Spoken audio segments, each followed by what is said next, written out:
Hello अस्सलाम वालेकुम, I am Sana from Sana talks. उम्मीद है आप सब लोग ठीक ठाक होंगे, खुशबाश होंगे और बहुत कुछ लर्न भी कर रहे होंगे।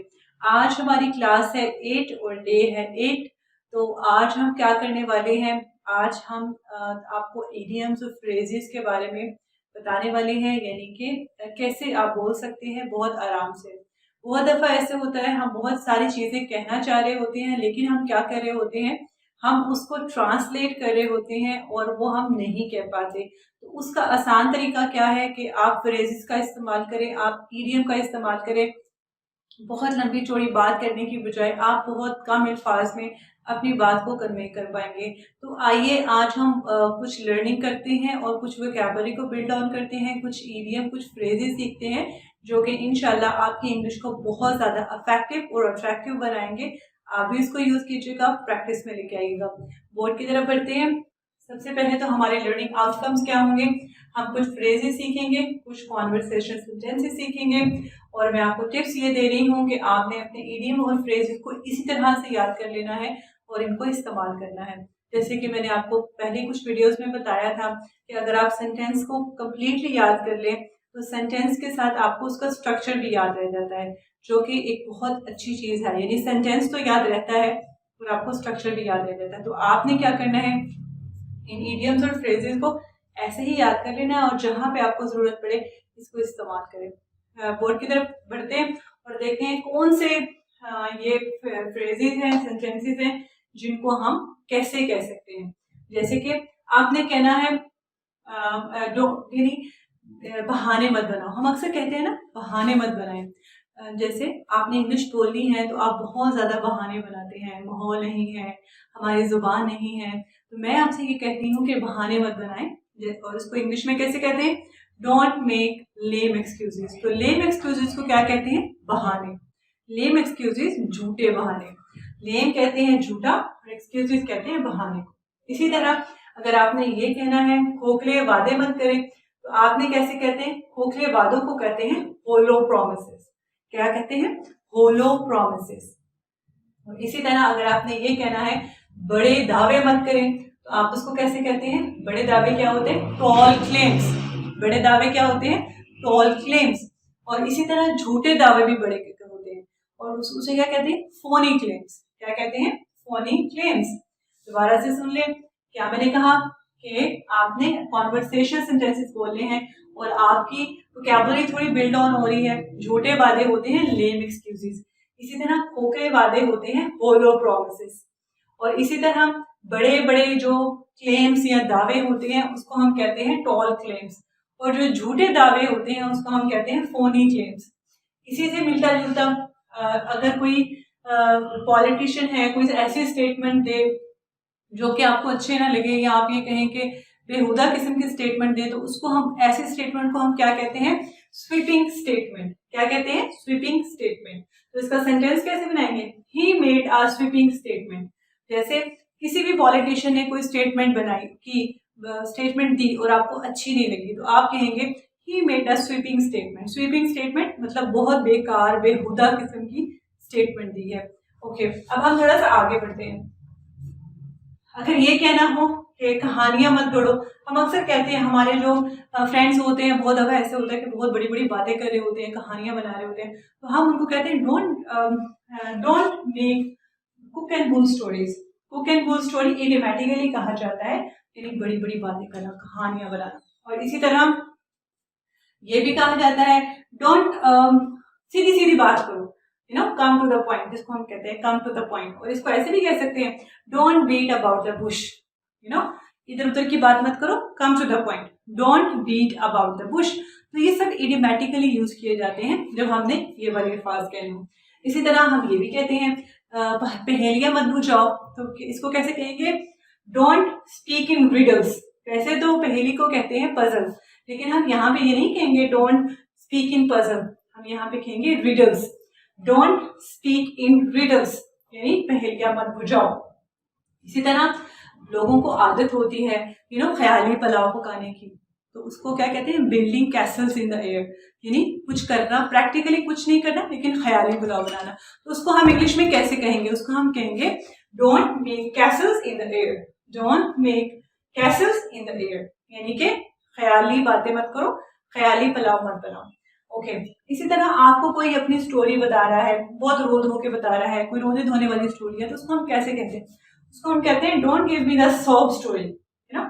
सेंटिमेंटल किस्म की स्टोरी मत बताओ, यानी जज्बाती किस्म की स्टोरी। तो जज्बाती किस्म की स्टोरी को हम कहते हैं सेंटिमेंटल स्टोरी या सॉब स्टोरी। क्या? Sob story. Don't give me the sob story. और अगर आपने किसी को कहना हो कि परेशान मत हो, तो हम कैसे कहेंगे? डोंट पैनिक, राइट, या डोंट बी पैनिक। अब हम आपको एक नया जो है वो एक फ्रेज आपको देते हैं, सेंटेंस देते हैं, जिसको आप इस तरह, अगर आपने किसी को कहना हो डोंट पैनिक, तो आप ऐसे भी कह सकते हैं। कैसे कह सकते हैं? आप कहेंगे don't push the panic button. आपने ये नहीं कहना डोंट पैनिक, आपने क्या कहना है? Don't push the panic button, मतलब कि परेशान मत हो, पैनिक ना हो। ओके अगला है, ये तो हो गया कि आपने अगर मतलब ये अल्फाज इस्तेमाल करने हैं तो इसको फ्रेजेस में, सेंटेंसेस में कैसे इस्तेमाल करना है। अब आपने किसी चीज़ की सिचुएशन के बारे में पूछना है और आपने किसी को कहना है कि मुझे इस सिचुएशन की कंप्लीट इंफॉर्मेशन चाहिए, तो उसको आप इंग्लिश में कैसे कहेंगे? जैसे कि I need a complete run down of the situation. Run down कहते हैं detailed information, run down. I need a complete run down of the situation, मुझे सिचुएशन का या हालात का कंप्लीट इंफॉर्मेशन चाहिए, उसके बारे में कंप्लीटली बताओ। ओके और इसी तरह अगर आपको कोई उसके बारे में बताता है तो आप कैसे कहते हैं? आप कहते हैं ही अप्राइज्ड me of the latest situation. अप्राइज्ड का मतलब होता है बताना, राइट। आपने कहा I need a complete run down of the situation और उसने आपको बताया। ही अप्राइज्ड me of the latest situation, उसने मुझे लेटेस्ट सिचुएशन के बारे में बताया। और इसको ऐसे भी कह सकते हैं, give me a brief run down on each of the applicants. यानी बहुत सारे एप्लीकेंट्स हैं, किसी इंटरव्यू के लिए आए हैं, तो आपने उन सब एप्लीकेंट्स के बारे में पता करना है। तो आप कैसे कहेंगे कि अगर आपने किसी को कहना है मुझे इन एप्लीकेंट्स के बारे में कंप्लीटली बताओ, तो आप क्या कहेंगे? Give me a brief run down on each of the applicants, मुझे हर एप्लीकेंट्स के बारे में कंप्लीटली बताओ। ओके अब क्या है, अगर आपने ये कहना है I am sorry I am not aware of it, आपने अक्सर सुना होगा I am sorry I don't know नहीं कहीं। अब ये आपने अब आपने क्या कहना है? अब आपने कहना है आई am not aware of it, या मुझे नहीं पता, आई डोंट नो, या I am sorry I am not aware of it, मुझे नहीं पता। ओके और अगर आपने किसी को ये कहना है, अक्सर ऐसे होता है कि आप अपने किसी फ्रेंड को बात बताते हैं और आपने उसको ये कहते हैं कि आपने इसको सीक्रेट रखना है, आपने इस बात को किसी को नहीं बताना, राइट। और उसको आप इंग्लिश में कैसे कहते हैं? Don't let the secret out. Don't let the secret out. And या इसको हम इडियोमैटिकली कैसे कह सकते हैं? हम इसको कह सकते हैं don't spill the beans. Don't spill the beans. और अगर किसी ने वो राज फाश कर दिया, खोल दिया, सबको बता दिया, तो उसको हम कैसे कहते हैं? उसको हम कहते हैं he spilled the beans. He spilled the beans. आपने उसको कहा don't spill the beans, right, और उसने क्या किया? ही स्पिल्ड द बीन्स, उसने राज फाश कर दिया। और इसको हम ऐसे भी कह सकते हैं he let the cat out of the bag. He let the cat out of the bag, इसका मतलब है उसने सबको बता दिया, राज फाश कर दिया या सबको बता दिया। और इसी तरह हम कहते हैं थिंक बिफोर यू स्पीक। आपने सुना होगा सोचो और फिर बोलो। लेकिन जब आपने कुछ ठान लिया, कुछ सोच लिया, तो फिर आपने क्या करना है? But you have to do, you have to stick to your guns. Stick to your guns का मतलब है फिर डट जाओ, जो आपने कहा उस पर डट जाओ। जैसे कि आपने डिसाइड किया कि आपने इंग्लिश को सीखना है, तो मैं आपको ये एडवाइस करूंगी कि then stick to your guns, जो आपने कहा उस पर डट जाए। तो ये सारे कॉन्वर्सेशन सेंटेंसेस हैं, फ्रेजेस हैं, इडियोमैटिकली आप इसको इस्तेमाल कर सकते हैं, अपनी इंग्लिश को और इफेक्टिव बना सकते हैं। तो उम्मीद है आज भी आपने बहुत कुछ लर्न किया होगा। और हमने क्या लर्न किया? हमने लर्न किया फोनी क्लेम्स, हमने लर्न किया टॉल क्लेम्स, हमने लर्न किया लेम एक्सक्यूजेस, हमने लर्न किया होलो प्रॉमिसेस, हमने लर्न किया स्वीपिंग स्टेटमेंट्स, हमने लर्न किया कुक एंड ब्रू स्टोरीज, हमने लर्न किया don't beat about the bush. और हमने क्या लर्न किया? हमने लर्न किया डोंट स्पीक इन रिडल्स, हमने लर्न किया making castles in the air, हमने लर्न किया सब स्टोरी, हमने लर्न किया don't push the panic button. और क्या लर्न किया?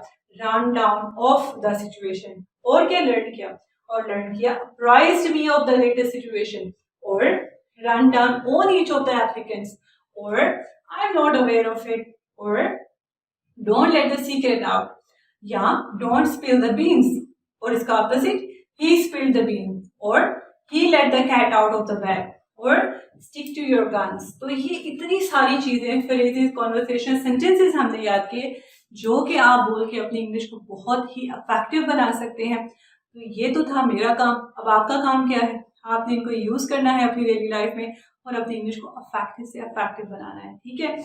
और मिलते हैं फिर अगली वीडियो में।